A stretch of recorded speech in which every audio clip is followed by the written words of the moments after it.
जैसे for example love story है, mythological fiction है, हिस्टोलॉजिकल फिक्शन है, सेल्फ हेल्प बुक है, तो वो थीम पे मैं गौर करता हूँ। मोस्ट ऑफ द टाइम जब भी मैं जाता हूँ तो मैंने जैसे बोला सीआईडी का दया आया है दाढ़ी पे। बॉन्ड का अगर आप बुक पढ़ रहे हो वर्सेस आप मूवी देख रहे हो, तो बहुत सारी चीजें ऐसी होती है जो माइन्यूट डिटेल्स ऑथर लिखता है, जो ऑथर प्रेजेंट करता है, वो बहुत बार सिनेमा में या वेब सीरीज में वो नहीं आते हैं। बुक रीडिंग क्यों करना चाहिए ये कभी सिखाया ही नहीं गया है। ओके, अभी मैंने सुना है कि जो नया एजुकेशन पैटर्न आ रहा है उसमें एक्स्ट्रा रीडिंग जो है उसके ऊपर बहुत सारा फोकस दे रहे हैं वो लोग।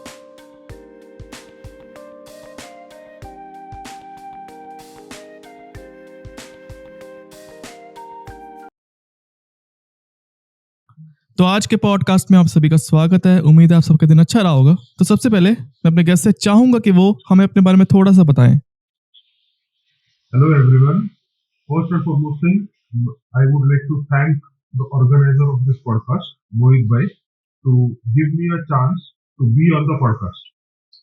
मेरे बारे में बताऊं तो कैसे शुरुआत करूं मुझे समझ में नहीं आ रहा है, but specific to this podcast what I will say is I am a professional book reviewer wherein I review books and I upload them on social media platforms, जिसकी वजह से क्या होता है, लोगों को पता चलता है कि बुक में क्या है, बुक कैसे लिखी हुई है, बुक में वो क्या एक्सपेक्ट कर सकते हैं, and so on and so fourth, जिसकी वजह से थोड़ा बहुत रीडर्स को पता चलता है टू मेक अ डिसीजन कि उनको ये बुक बाय करनी है कि नहीं करनी है। ओके, तो क्या आप अपनी जर्नी की बता सकते हो कि आपकी जर्नी की शुरुआत किस तरीके से हुई थी to become a book reviewer? Journey की शुरुआत तो बहुत पहले हुई थी। बुक रिव्यूइंग की जर्नी 2 साल पहले शुरू हुई, but I have always been a book lover. मतलब आज भी मेरे पास आप देखोगे तो कम से कम 500 से 700 बुक्स रहेंगे, और मुझे याद है कि मैं बुक के लिए रोया हूँ जब मैं छोटा बच्चा था। मतलब उस टाइम पे मेरे मेरे एज के बच्चे रोते थे खिलौने के लिए, लेकिन मैं रोता था बुक्स के लिए। So it all happened this way कि I was always surrounded by books, and reading was my passion, is my passion. Uh, and at one point of time, I wanted to get into book sales. If I am not wrong, that was the point when Flipkart started originally, and they started off with selling of books. तो मुझे तो मालूम नहीं था कि फ्लिपकार्ट करके ऐसा कुछ है और उन्होंने बुक सेल्स चालू किया है, बट ऑनलाइन का उस टाइम पे थोड़ा थोड़ा बुक होना चालू हो गया था, एंड तभी मैंने सोचा था कि मुझे कुछ बुक सेल्स में काम करना है। बट वो तो हो नहीं पाया बिकॉज उस टाइम पे बहुत सारी जिम्मेदारियां थी, बहुत सारी चीजें आसपास चल रही थी, तो वो तो हो नहीं पाया। ओके, बट फिर भी मेरा रीडिंग कंटिन्यू हुआ, मेरी लाइब्रेरी बढ़ती गई, तो बुक सेल्स हम लोग कर नहीं पाए। और उसके बाद में क्या हुआ, covid hit big time to us. उसके बाद में मैंने सोचा कि मैं जो इतना पढ़ रहा हूँ वो, और जो मेरे थॉट्स है उस बुक्स के बारे में, वो लोगों तक जाने चाहिए। तो उसके वजह से मैंने क्या किया, आई started off with Instagram page, जहां पे मैं हफ्ते में एक बुक रिव्यू करता था जो मेरे पास में ही थी। धीरे धीरे ऐसे होते गया कि मेरे जो रिव्यूज थे वो लोगों को पसंद आने लगे, and apart from that authors and publishers started contacting me. तो authors and publishers started contacting me, उन्होंने मुझे बुक्स भेजने चालू किए। उसी टाइम पे मैंने क्या किया, मेरा जो इंस्टाग्राम का पेज था उसका उसको मैंने और बड़ा कर दिया और एक्सपांड कर दिया। मतलब मेरा सोशल मीडिया का रीच जो है वो मैंने और एक्सपांड कर दिया। तो as of now I have 6 platform जहां पे मेरा बुक रिव्यू अपलोड होता है। तो ये जो थी, ये पूरी जर्नी थी। एज ऑफ नाउ मेरा रोज एक बुक अपलोड होता है।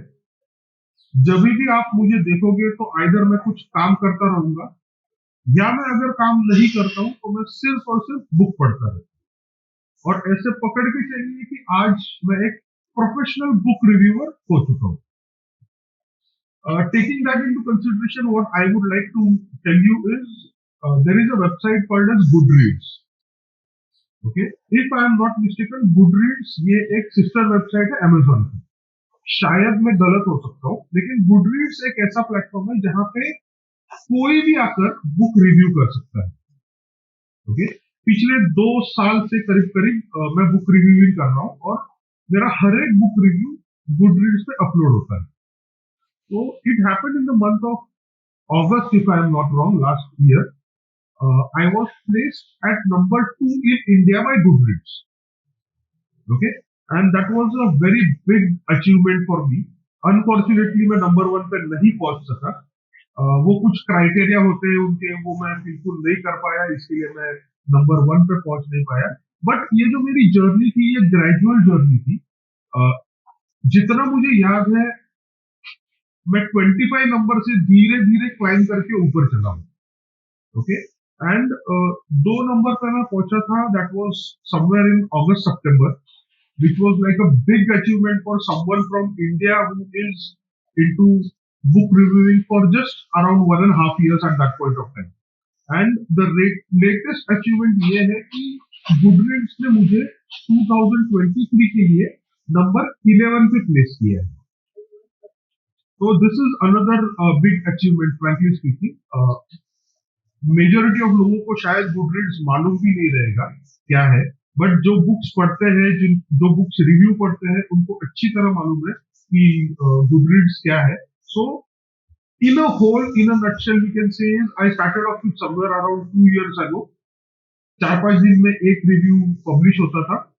धीरे धीरे मैंने प्लेटफॉर्म्स बढ़ाए। आई स्टार्टेड ऑफ विद इंस्टाग्राम, फिर आया मेरा ब्लॉग, फिर आया मेरा वेबसाइट, फिर ट्विटर आया, फिर फेसबुक का पेज आया। ये सब धीरे धीरे एड ऑन होते गए एंड एज ऑफ नाउ 6 से 7 प्लेटफॉर्म्स पे बुक रिव्यू अपलोड होता है and daily book review upload होता है विदाउट फेल।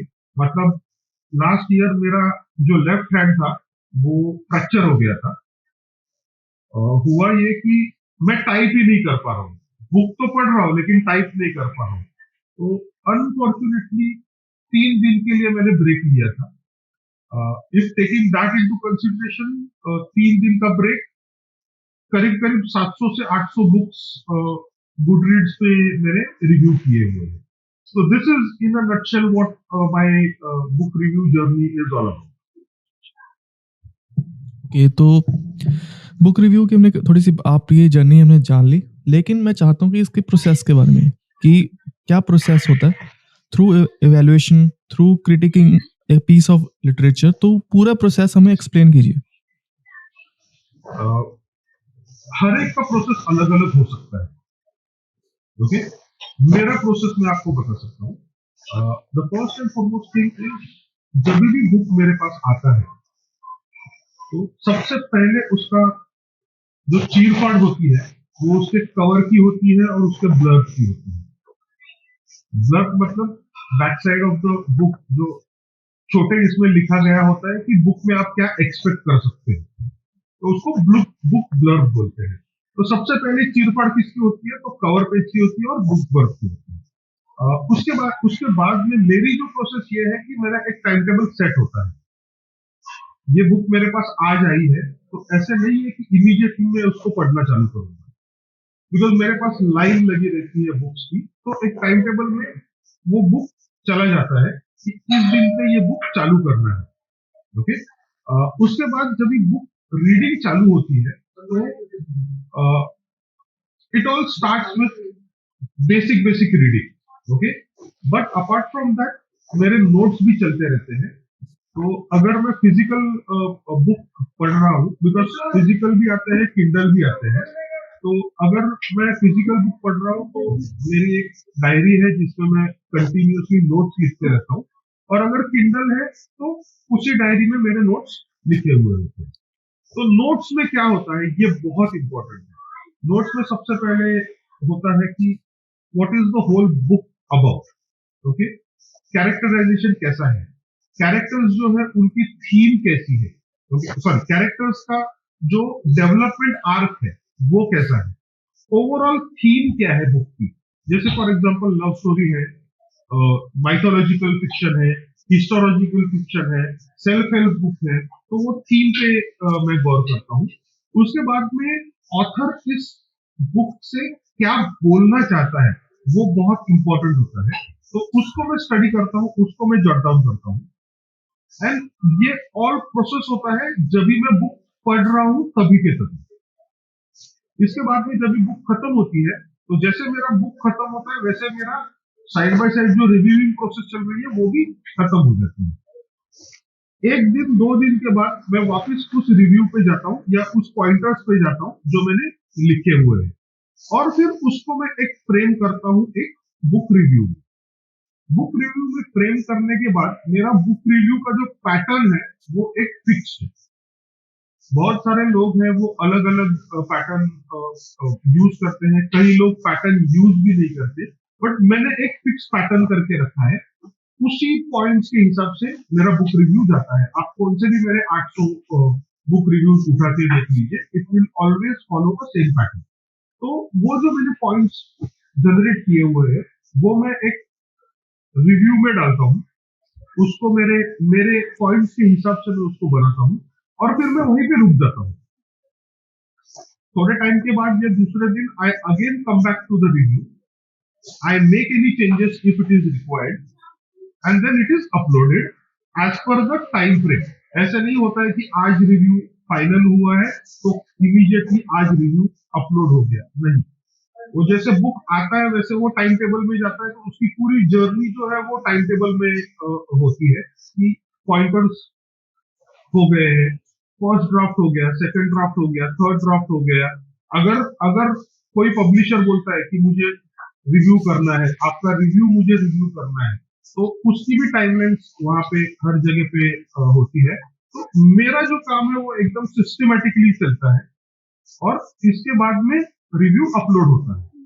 तो बुक आने से लेके बुक का रिव्यू अपलोड होने तक हर एक का टाइमलाइन मेरे पास डिफाइंड होता है, और उसी हिसाब से मेरा काम चलता है। एक खास दो दिन कभी कभार हो जाता है, कुछ भी हो सकता है, मुझे बाहर जाना पड़ेगा, ऑल ऑफ अ सडन मेरा लैपटॉप ही बंद हो जाएगा, मेरा इंटरनेट ही काम नहीं कर रहा है, या जैसे मैं बोला पिछले साल 3 दिन मुझे छुट्टी लेनी पड़ी, तो एक आध दो दिन का बफर में रखता हूँ।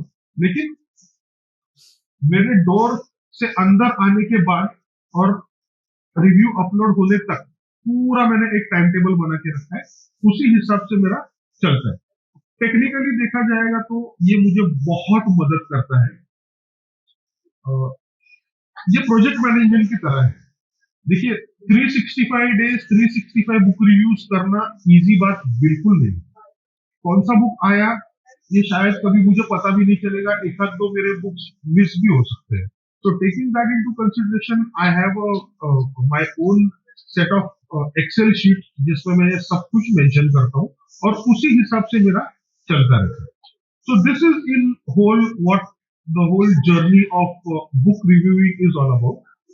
Taking into consideration language क्या है, थीम क्या है, डेवलपमेंट क्या है कैरेक्टर का, उसकी समरी अगर हो सके तो वो जो बुक की थीम है उसके आजू बाजू में कुछ लिख सकता हूँ क्या, और एंड में मेरा कंक्लूजन आता है। तो ये मेरे 10 पॉइंट्स है, इस पे मैं बुक रिव्यू करता हूँ और उसको अपलोड करता हूँ। ओके, तो आपकी फेवरेट टाइप ऑफ बुक्स जो आपको मजा आता है रिव्यू करने में? देखिए ये मतलब ऐसा हो गया कि माँ को पूछना हो गया कि कौन सा बच्चा है उसका फेवरेट है। I am a professional book reviewer, okay. Frankly speaking, as of now मैं अगर एक मेरा फेवरेट लेके चलूं तो it won't be a justice to my profession. So taking that into consideration at this point of time, I will not say कि ये genre मेरा favorite है या वो genre मेरा favorite है, but still if you ask me as a reader, okay, self-help is something which I generally like, okay. Historical books is something which I like, but historical अगर if you ask me on a very personal note, historical मुझे पढ़ना अच्छा लगता है, but वो मराठी वाले पढ़ना मुझे ज्यादा अच्छा लगता है, ओके। मेरी मदर टंग मराठी है तो वो मुझे ज्यादा अच्छा लगता है। बट ये बुक रिव्यूइंग के लिए I don't review Marathi books, I review only English books. मैं नहीं बोल सकता भाई आपको कि ये बुक मेरी फेवरेट है, वो बुक मेरी फेवरेट है, बिकॉज अगर मैं इस बुक का नाम लूं तो उस पे अत्याचार होगा, और उस बुक का नाम लूं तो इस पे अत्याचार होगा। So as of now a book is my favourite, you can say this. Okay, तो थोड़ा-सा चैलेंजेस की तरफ आते हैं।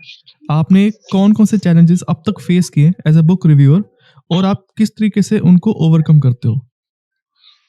देखिए, चैलेंजेस तो आई बिलीव कि आपके नजरिए के ऊपर डिपेंड करते हैं कि ये चैलेंज है कि नहीं है। ओके, बहुत सारे रिव्यूअर्स हैं जिनको मैं जानता हूँ, जिनको मैं पहचानता हूँ, वो मुझे बोलते हैं कि भाई तू 365 डेज 365 रिव्यूज कैसे कर सकता है। इसका मतलब ये है कि मैं एक बुक एक दिन में खत्म करता हूँ। इसका क्रेडिट मैं मेरे यूपीएससी एस्पिरेंट डेज को देना चाहता हूँ, जहाँ पे मैं 12 से 15 घंटा रोज पढ़ता था। उसके वजह से क्या हुआ कि मेरी जो रीडिंग की स्पीड है वो बढ़ गई। सबसे बड़ा चैलेंज तो यही है कि रीडिंग की स्पीड जो है वो बहुत कम है लोगों की। जो जो बुक में शायद एक दिन में खत्म कर सकता हूँ, वो लोग 6 दिन लेते हैं, 8 दिन लेते हैं, 15 दिन लेते हैं, शायद लोग कंप्लीट भी नहीं कर पाते। तो सबसे बड़ा चैलेंज ये है कि आपकी रीडिंग स्पीड। मैं मेरे लिए बोल रहा हूँ, मैं in general book reviewing community के बारे में नहीं बोल रहा हूँ। चैलेंज ये है कि आपका स्पीड मेंटेन होना चाहिए, एंड सबसे इंपॉर्टेंट चीज मुझे ऐसी लगती है कि आपकी कंसिस्टेंसी होनी चाहिए। Consistency is very important in anything which you do. मैं सिर्फ बुक रिव्यू की बात नहीं कर रहा हूँ। आप पॉडकास्ट कर रहे हो, शायद आपकी कंसिस्टेंसी 4 दिन रहेगी, शायद 8 दिन रहेगी, बट वो कंसिस्टेंसी फॉलो करना बहुत बहुत जरूरी है। हाँ, और कभी कभार हो जाता है कि मुझे शादी पे जाना है, मुझे पिकनिक पे जाना है, तो मैं शायद मेरा लैपटॉप ना लेके जाऊं, तो मुझे अपलोड करने में तकलीफ होती है। तो ऐसे में हम लोग क्या करते हैं, मैं क्या करता हूँ कि उसको पहले ही अपलोड करके रख देता हूँ, टाइमर सेट करके देता हूँ, एंड वो ऑटोमेटिकली अपलोड हो जाता है। तो चैलेंजेस तो बहुत है अगर देखा जाए तो, but frankly speaking I don't think I see them as a challenge. I see them as you can say just a small speed breaker आते हैं। तो स्पीड ब्रेकर आते हैं तो हम लोग क्या करते हैं, थोड़ा केयरफुली ड्राइव करके उसको पार कर देते हैं। तो एज ऑफ नाउ मेरे लिए तो कुछ चैलेंजेस नहीं है। हाँ, बहुत बड़ा चैलेंज ये है कि जो मैंने बोला कि वो टाइम टेबल में चला जाता है और टाइम टेबल से बाहर आता है, उसको फॉलो करना। But over a period of time, once you are in the, वो बोलते हैं ना हमारे मराठी में एक कहावत है, जब तक आप पानी में गिरोगे नहीं तब तक आपको तैरना आएगा नहीं। तो same thing is over here. हो जाता है भाई, ये चैलेंजेस तो आते ही रहेंगे, आपको चैलेंजेस को ओवरकम करना है।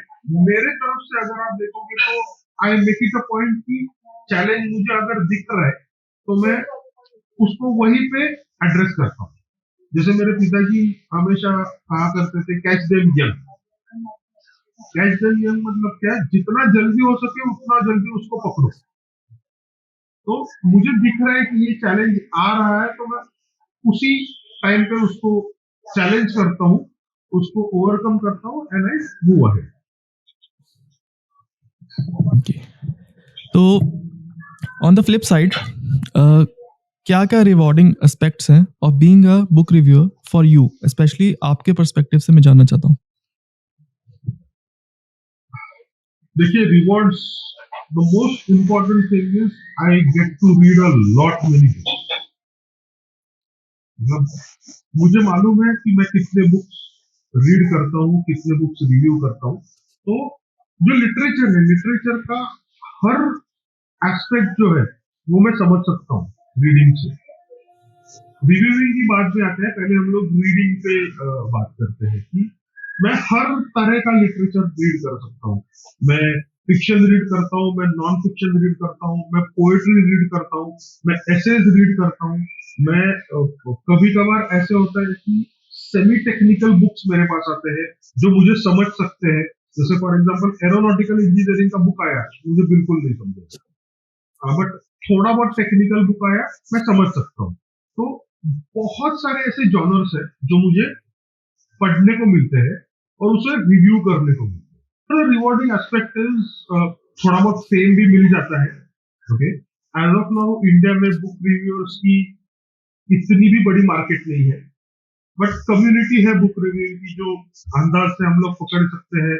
एक 300-400 लोग होंगे जो on a regular basis book review करते हैं, तो उनमें थोड़ा बहुत आपको ये मिल जाता है कि ओके कोई है जो अच्छा खासा बुक रिव्यू करता है।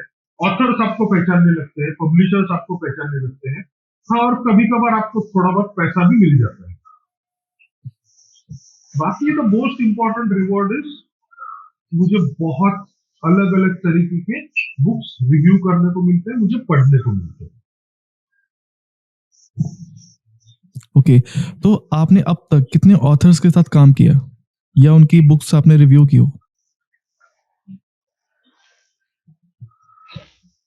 पकड़ के चलो 700 ऑथर्स तो हैं। 700 जिनके साथ आपने रेगुलरली काम किया? सॉरी, जिनके साथ आपने रेगुलरली मतलब उनकी रेगुलरली बुक्स आपने रिव्यू की है, उनकी कोई भी नई बुक है उनकी भी? वैसे अगर देखा जाएगा तो एज ऑफ नाउ इंडिया में ऐसे बहुत कम ऑथर्स हैं जो ऑन अ रेगुलर बेसिस लिखते हैं, और जो बड़े बड़े ऑथर्स है ना, वो उनको मेरे जैसे आदमी की जरूरत फिलहाल तो नहीं है। ओके, तो छोटे ऑथर जो है वो कम लिखते हैं, अच्छा लिखते हैं। हाँ, लेकिन मेरे पास 2-4-5 ऑथर है जिनकी 5-7 बुक रिलीज हो चुकी है, वो मेरे साथ काम करते हैं, मैं उनके साथ काम करता हूँ। जैसे हाल फिलहाल ही में एक बुक मेरे पास आई है, ऑथर ने वो बुक अब तक खुद देखी नहीं है, लेकिन ऑथर ने मुझे भेजी है वो, मैं वो पढ़ रहा हूँ अभी। नेक्स्ट शायद 4-5 दिन में उसका रिव्यू ऑनलाइन चला भी जाएगा। तो ऐसा भी होता है कि 4-5 लोग हैं जिनके साथ मैं रेगुलरली काम करता रहता हूँ।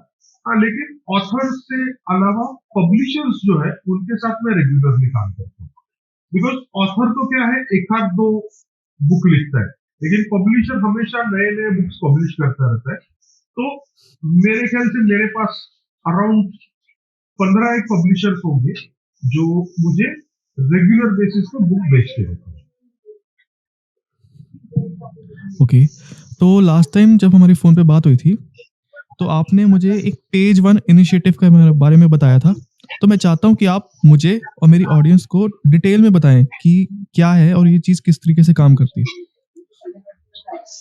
देखिए, मैं बुक रिव्यूअर तो हूँ ही, लेकिन उससे बुक रिव्यूइंग से मेरा पेट तो भरता नहीं है। ओके, तो उसके लिए I am a marketing consultant, तो I help businesses promote their business.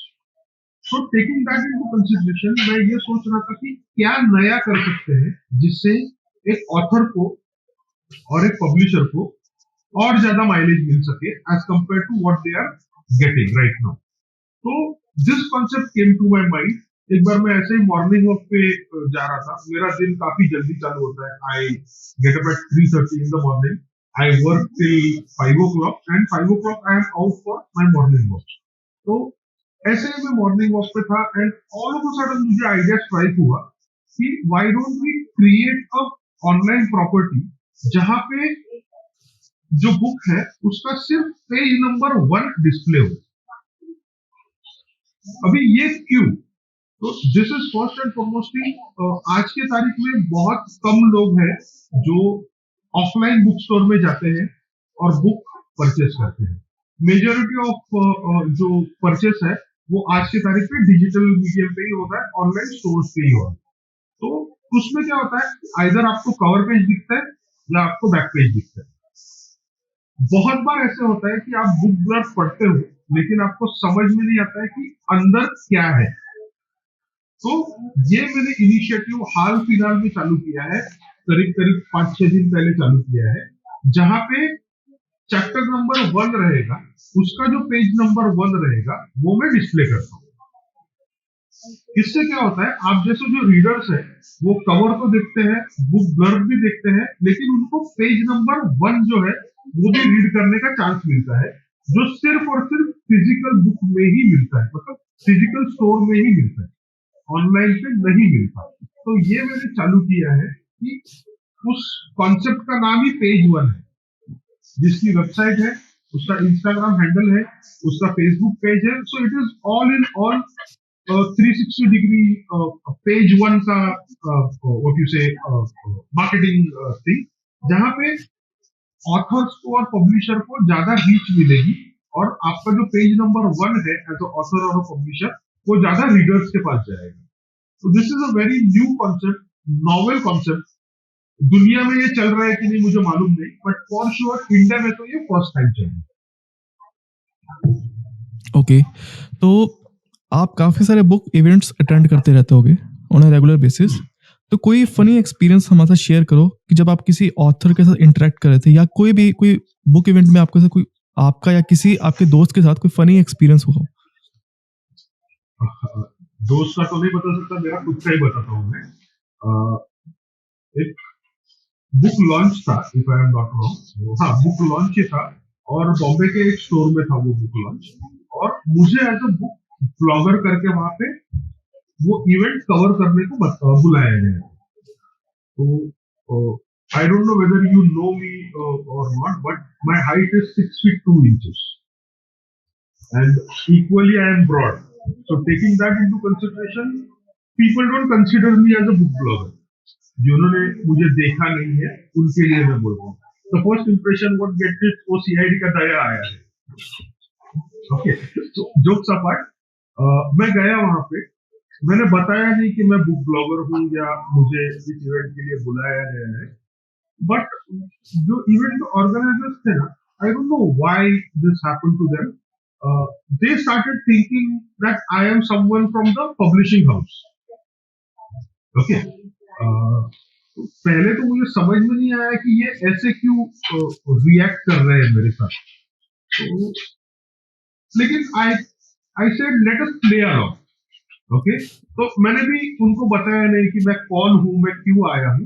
तो वो समझ रहे हैं कि मैं पब्लिशिंग इंडस्ट्री से हूँ, मैं पब्लिशर हूँ.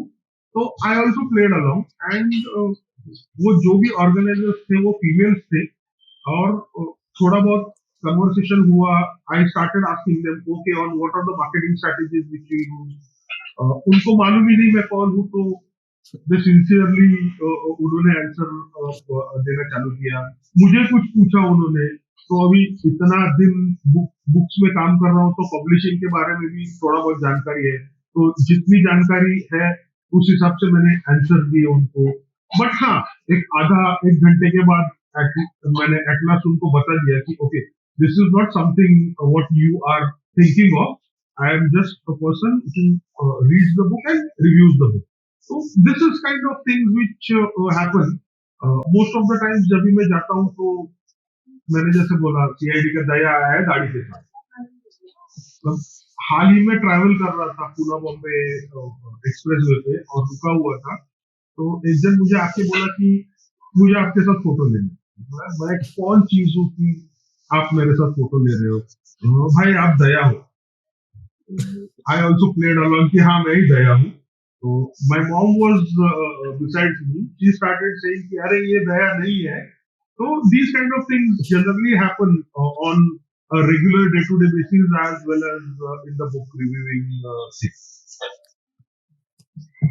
जैसे कि अभी आपने बताया कि CID का दया, मतलब इससे पहले मैंने सोचा नहीं था, बट जब आपने बोला ना तो देन आई स्टार्ट थिंकिंग, और मैंने कहा जो फेस आपके जो फेस का स्ट्रक्चर ना काफी हद तक मिलता जुलता है, लाइक फेस का स्ट्रक्चर भी मिलता है और बॉडी स्ट्रक्चर भी मिलता है.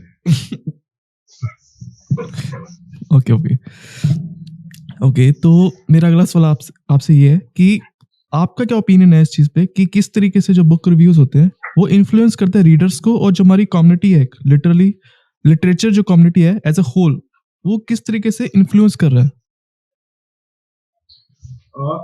आज की तारीख में हर कोई इन्फ्लुएंसर है. अगर आप इंस्टाग्राम पे जाओगे तो हर कोई इन्फ्लुएंसर का टैग लेके बैठा है. Okay, but frankly speaking, as a book reviewer, मेरा जो इन्फ्लुएंस है एज अ लिटरेरी कम्युनिटी पे बहुत है. क्योंकि पहले बुक मैं पढ़ता हूँ और मेरे इनिशियल थॉट्स में उसमें डालता हूँ. तो आप जैसे रीडर्स जो है उनको पता चलता है कि बुक में है क्या, बुक की स्टोरी लाइन क्या है, बुक की लैंग्वेज क्या है, बुक का कैरेक्टराइजेशन कैसा हुआ है. तो ओवरऑल बुक पढ़ने के पहले आपके दिमाग में कुछ एक फ्रेम में रेडी करके रखता हूँ. एज ऑफ नाउ इंडिया में बुक रिव्यूअर्स की बहुत बड़ी डिमांड नहीं है. Okay, this is a very unfortunate thing because in India day by day the reading habit is going down. Okay, इस पे तो हम लोग एक अलग पॉडकास्ट कर सकते हैं कि why the reading habit is going down and what are the things we need to do that the reading habit goes up. But yes, uh, as an influencer, as a literary person, I influence the reader community wherein they can make a informed decision whether to buy this book or not. Okay. तो जैसे कि आपको पता होगा कि social media पे like Instagram हो गया, तो जैसे-जैसे प्लेटफ़ॉर्म्स पे ऑडियंस काफ़ी आ रही है, बेसिकली नई ऑडियंस भी आ रही है और जो पुरानी ऑडियंस है वो काफ़ी रिटेन करते हैं, ऑडियंस रिटेंशन काफ़ी हाई है इन प्लेटफ़ॉर्म्स पे। तो आपको क्या लगता है जो ये लैंडस्केप है बुक रिव्यूइंग का, वो किस तरीके से चेंज हो रहा है due to rise in social media? देखिए, एक ज़माने में बुक रिव्यूज़ आप कहाँ पढ़ते थे?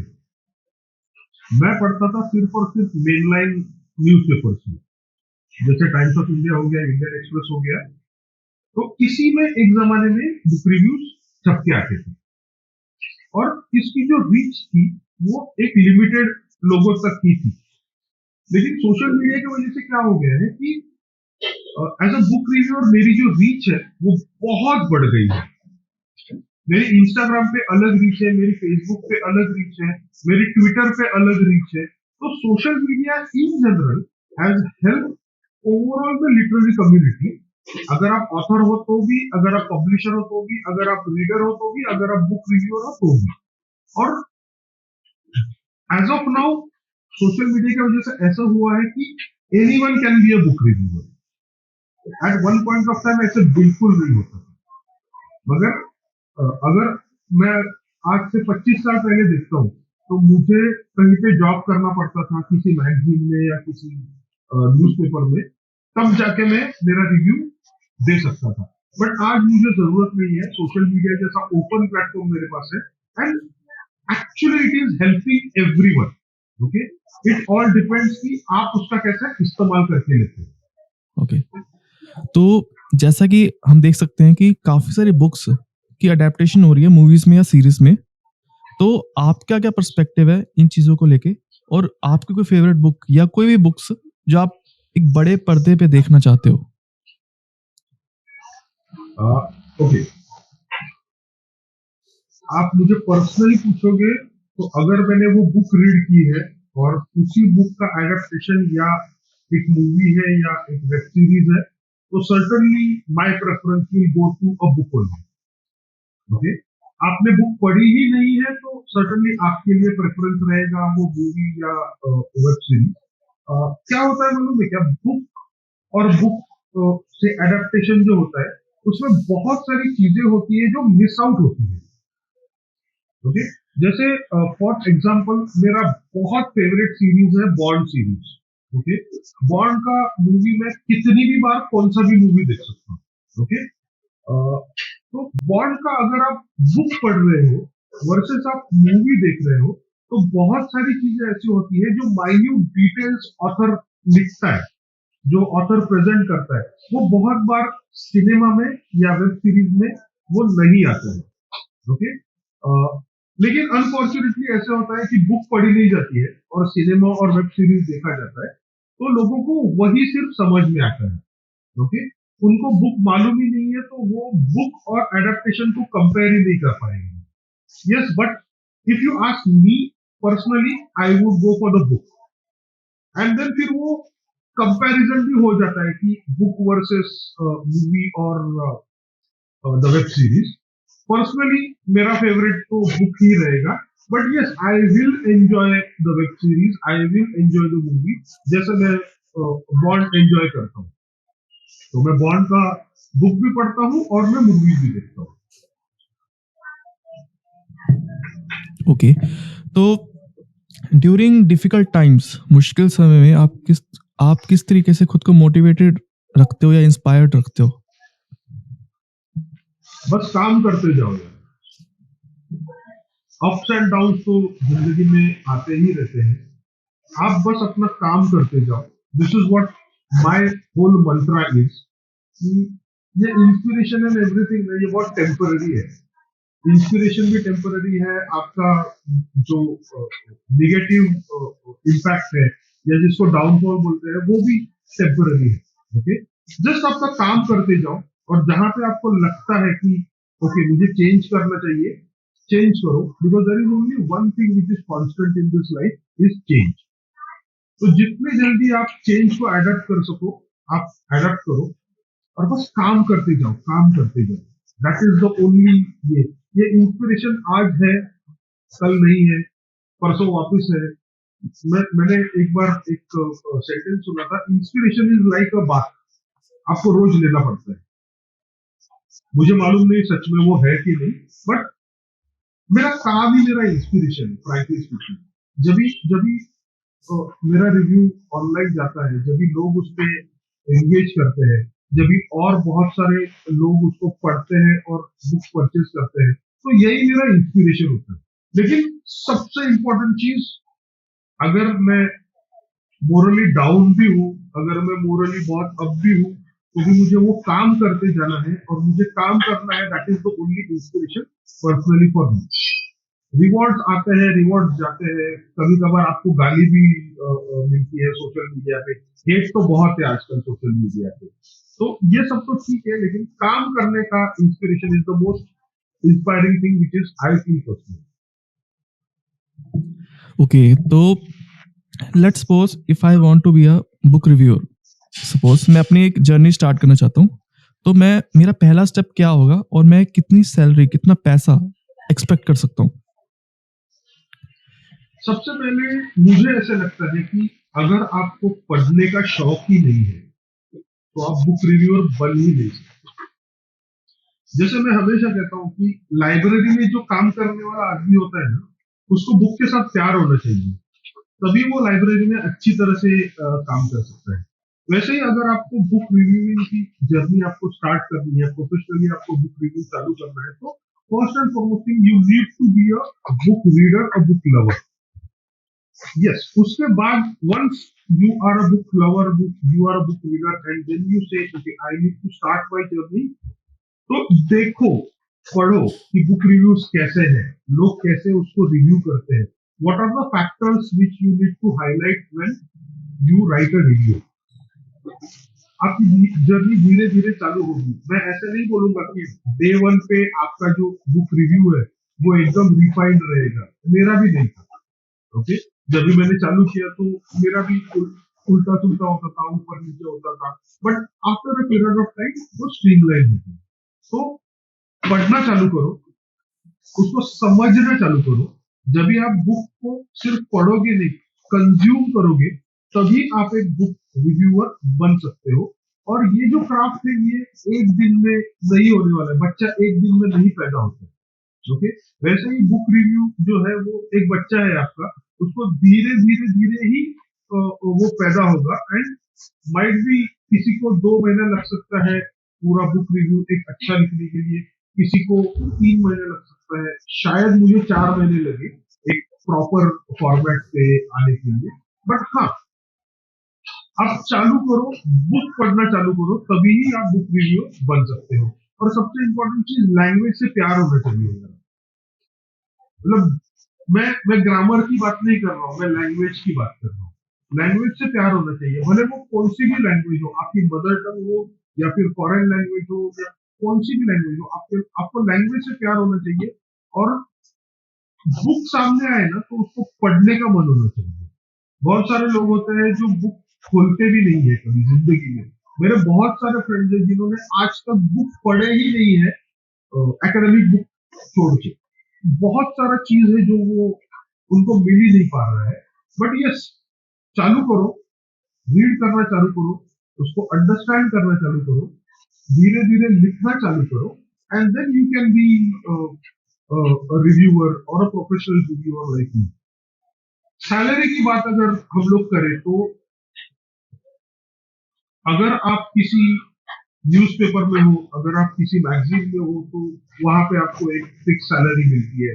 वो कुछ भी हो सकती है, मतलब if you are new book reviewer शायद 15-20 हजार आपको मिले, एक आप सीजन बुक रिव्यूअर है तो आपको शायद 50, 60, 60, 70, 80 भी मिले। I really don't know on that point because मैं उस चीज में कभी गया ही नहीं। As a freelancer book reviewer ज्यादा पैसा नहीं मिलता है, okay, but yes you get opportunity जहां पे आप थोड़ा बहुत पैसा कमा सकते हो। But as a book reviewer frankly speaking, जैसे मैंने पहले कहा कि बुक रिव्यूइंग से आपका रोजी रोटी नहीं चलेगा। It is more about the Joy of reading and giving out your thoughts on what the book is all about. तो जो भी सीरियसली बुक रिव्यूइंग के बारे में सोच रहे हैं, मैं उनको यही कहूंगा कि एज ऑफ नाउ अगर आप स्टार्ट कर रहे हो तो फुल टाइम मत स्टार्ट करो, उसको साइड किक करके ही रखो।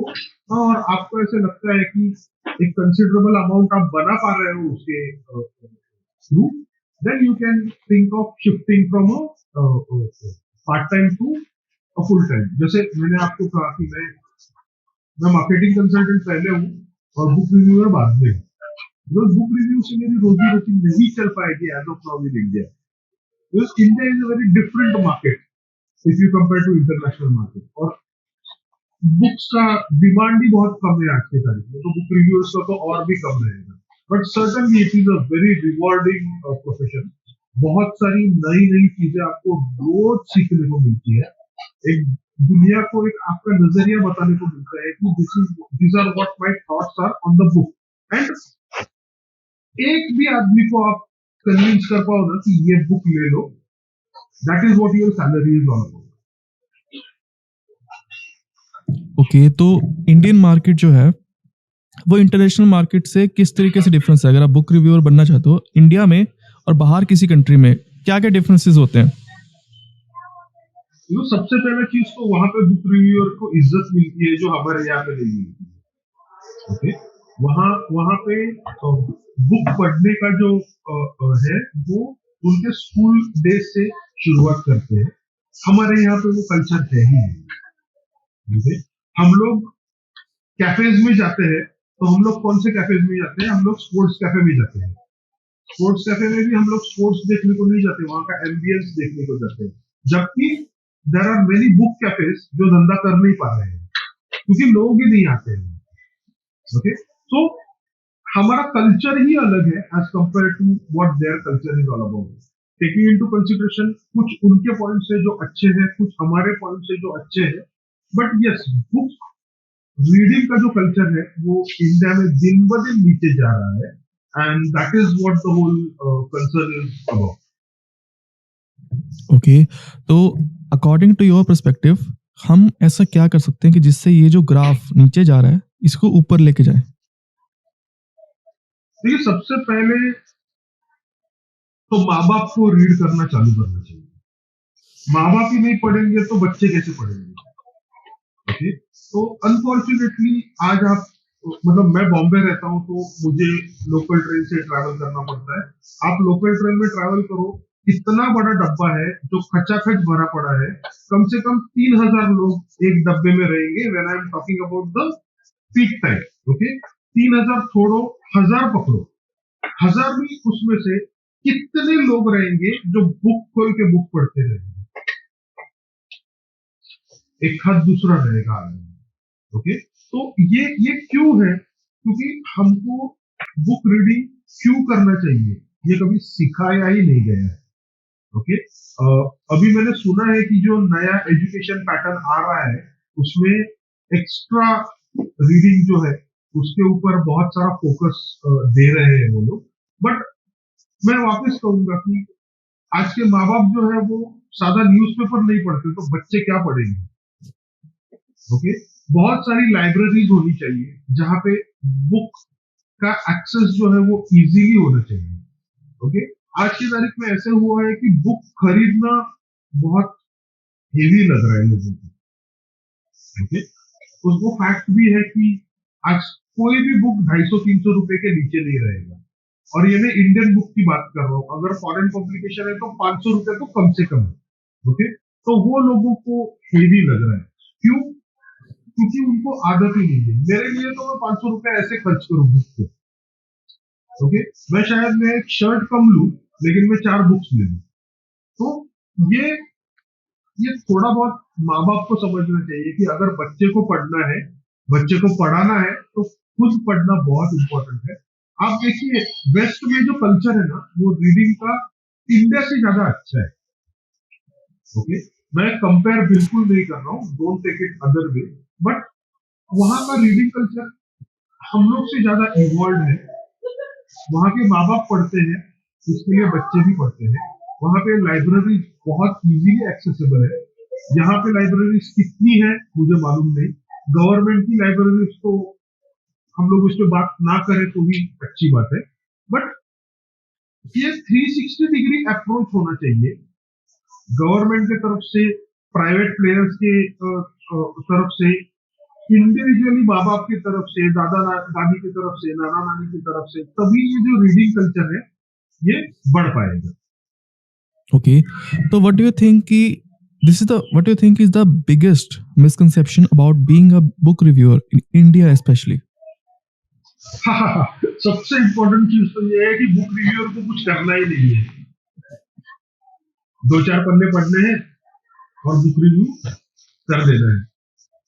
It is not an easy game. Okay, दूसरा मिसकंसेप्शन ये है कि बुक रिव्यूअर्स को बहुत पैसे मिलते हैं।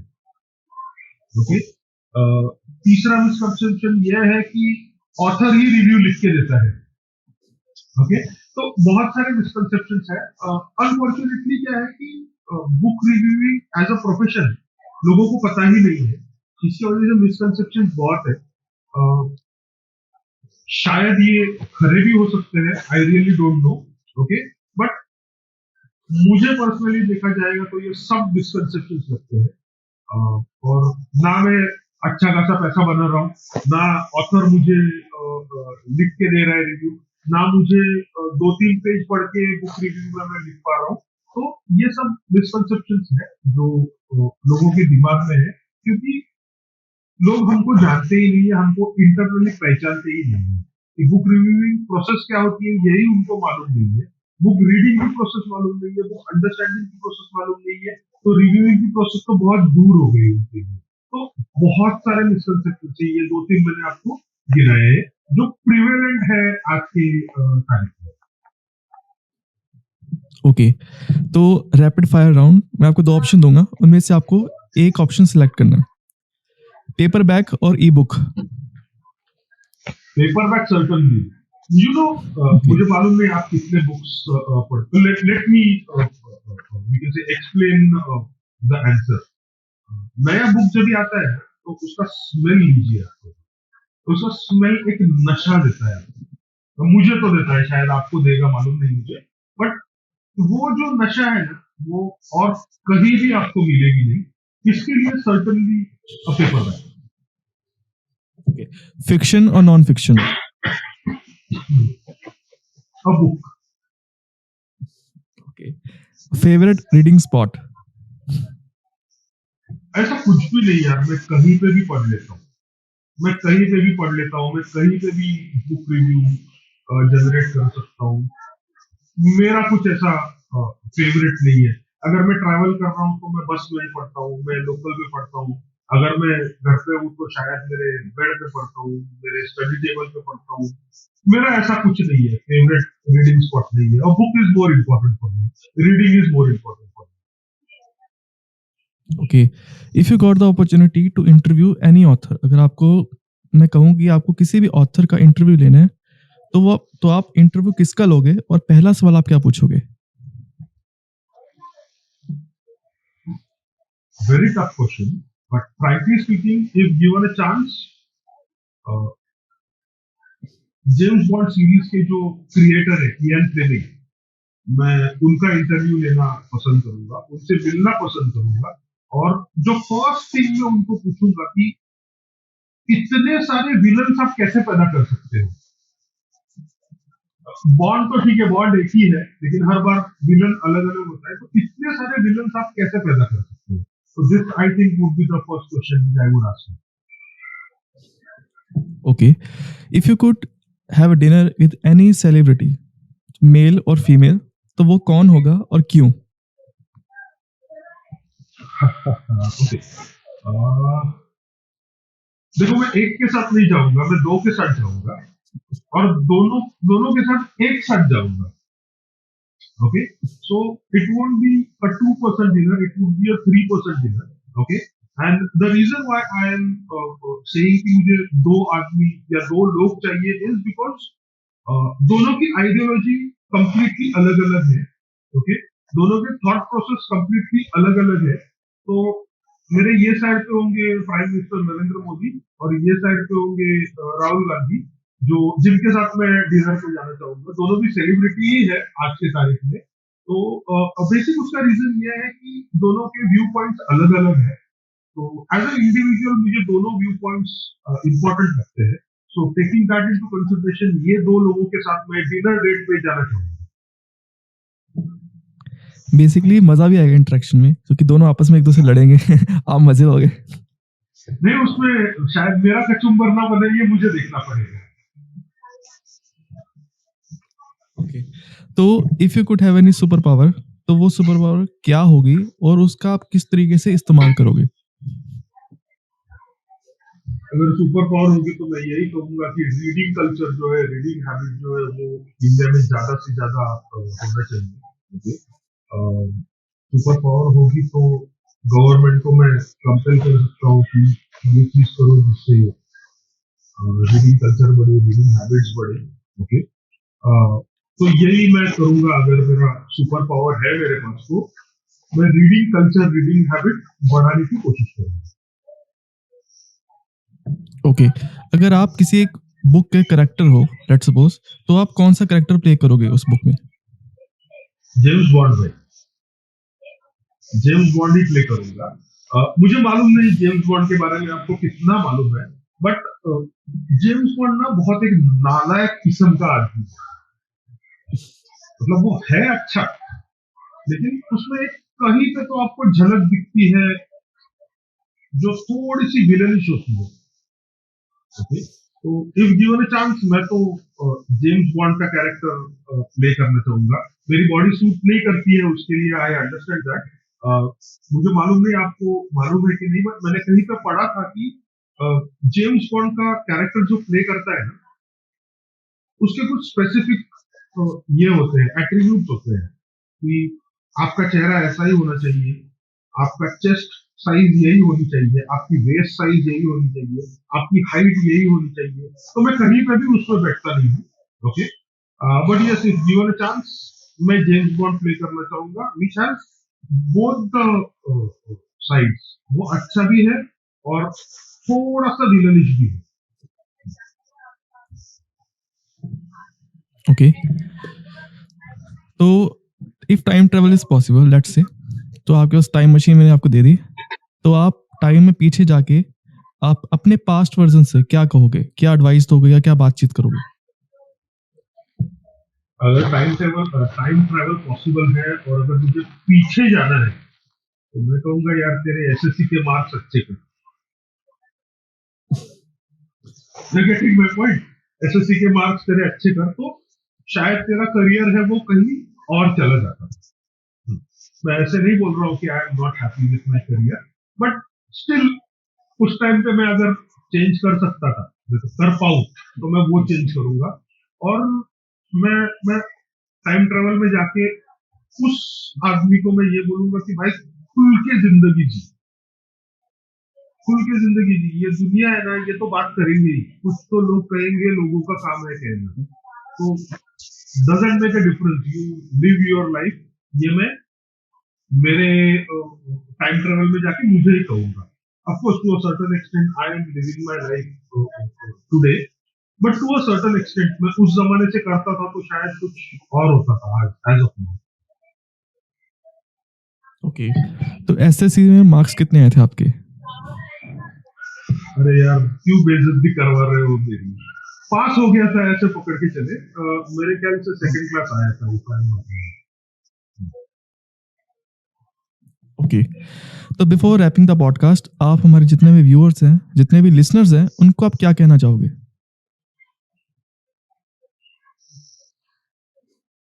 मैं सिर्फ यही कहना चाहूंगा कि आंख और कान हमेशा खुले रखो. हम लोग क्या करते हैं मालूम है क्या? वो आपने कभी टांगा देखा है, घोड़े वाला टांगा? तो जी वो सर। टांगा जो होता है, जी सर। जो टांगा होता है उसका जो घोड़ा होता है, उसके आंख पे ना एक पट्टी बंधी हुई होती है। उसकी वजह से क्या होता है, उसको साइड का कुछ दिखता ही नहीं है, उसको सिर्फ आगे का ही दिखता है। ओके, आगे का देखना बहुत इंपॉर्टेंट है, लेकिन आजू बाजू का देखना भी बहुत इंपॉर्टेंट है। ओके, वो आजू बाजू का नहीं देख पाता, लेकिन वो जो ड्राइवर है हॉर्स कैरेज का, वो देख पाता है। इसके लिए वो हॉर्स को उस तरीके से कमांड कर सकता है। तो मैं यही कहूंगा कि हमेशा अपने आंख और कान खुले रखो। दुनिया में बहुत सारा नॉलेज है जो हम लोग नहीं ले पाते, बिकॉज हमारे आंख और कान बंद है। Thank you sir for coming to the podcast. आपसे बात करके काफ़ी अच्छा लगा। Thank you for inviting me over here and giving me a platform to share my views on what the book reviewing is all about. And thank you for everything you have done.